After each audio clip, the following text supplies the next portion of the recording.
오늘 이주열 한국은행 총재가 금리 인하 여지를 3년 만에 내비쳤습니다.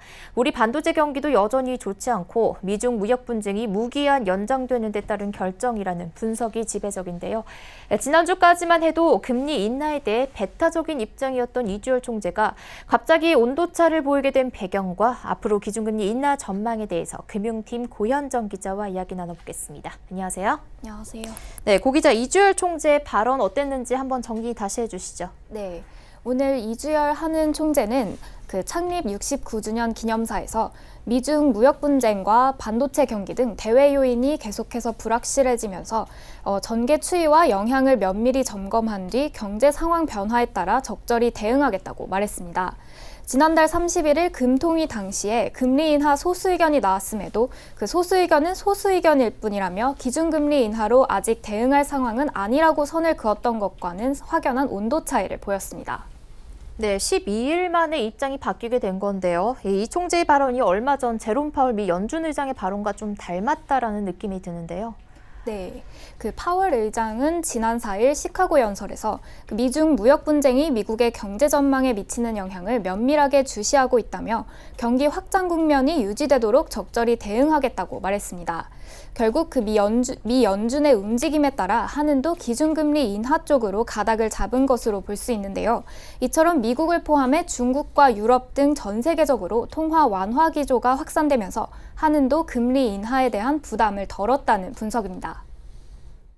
미국의 연준 의장이 금리를 좀 원래 내릴 수 있다 이런 사인을 주게 되니까 한국은행 입장에서 봐서는 부동산 문제라든지 가계부채 문제는 여전히 있지만은 자본 유출 우려가 좀 떨어졌고.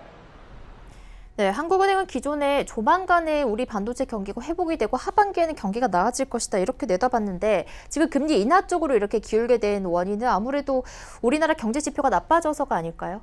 네, 맞습니다. 주요 경제기관들이 우리나라 경제성장률 전망치를 계속해서 하향 조정하고 있는 상황인데다 또 어제 발표된 6월 수출 실적 역시 반도체 부진 등으로 6개월 연속 하락세를 연속해서 보이고 있습니다.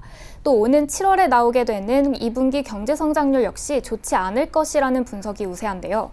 때문에 시장의 기대감과는 계속해서 한국은행이 괴리감을 보일 경우에 한은의 통화정책에 대한 신뢰감이 떨어질 뿐만 아니라 오히려 향후에는 시장에 더 큰 부작용을 가져올 것이라고 한은이 판단한 것이라는 그런 식으로 보는 견해가 많습니다. 결국에 성장률이라는 게 기업 입장에서 보게 되면 매출이 될 수가 있는 거고 금리라는 거는 비용이 될 수가 있잖아요. 자금 조달을 해야 되니까. 매출은 그대로인데 비용만 높아지게 되는 결과를 초래할 수가 있으니까 지금 기업 입장에서 상당히 부담스러운 환경이 되는 것 같고요. 그리고 전체적으로 이제 시장에서 돌고 있는 유동성의 규모 자체가 위축이 될 수가 있는 상황이다 보니까 네, 이렇게 경제 지표가 나빠진 것만 문제가 되진 않았을 텐데 한국은행의 입장 변화에 또 다른 요인이 있습니까? 네, 중앙은행의 경우에는 통화정책을 운영하는 목표가 크게 두 가지가 있는데요. 첫째는 과도한 인플레이션을 막고 둘째는 고용 등 경기의 전반적인 사이클을 유지하는 데 목적이 있습니다. 지금 상황에서는 유가 인상에 대한 우려가 높지 않기 때문에 인플레이션 압력은 크지 않은 상황인데요. 때문에 경기 상황에만 집중할 수 있는 상황입니다. 때문에 인플레에 대한 부담이 없이 통화정책을 완화할 수 있는 환경이 됐다는 측면도 있습니다. 네, 그렇다면 한국은행이 실제로 금리 인하에 나서게 될 시기는 언제쯤으로 점쳐지고 있습니까? 네, 아무래도 미국의 금리 인하 움직임을 본 뒤에 한은도 결정을 해야 하기 때문에 3분기는 조금 이르고 올 4분기가 유력하다는 분석이 많은데요. 다만 3분기에 곧바로 금리 인하에 들어갈 수도 있다는 의견도 있습니다. 들어보시죠. 2분기 GDP도 좋지 않을 거다라고 생각은 하거든요. 정부는 또 이제 6월 지금 임시국회에서 이런 추경을 하겠다라는 얘기들도 하고 있는 상태니까 일반적으로 통화정책과 재정정책의 공조 이런 형태로 8, 9월 정도가 되지 않을까라고 생각을 하고.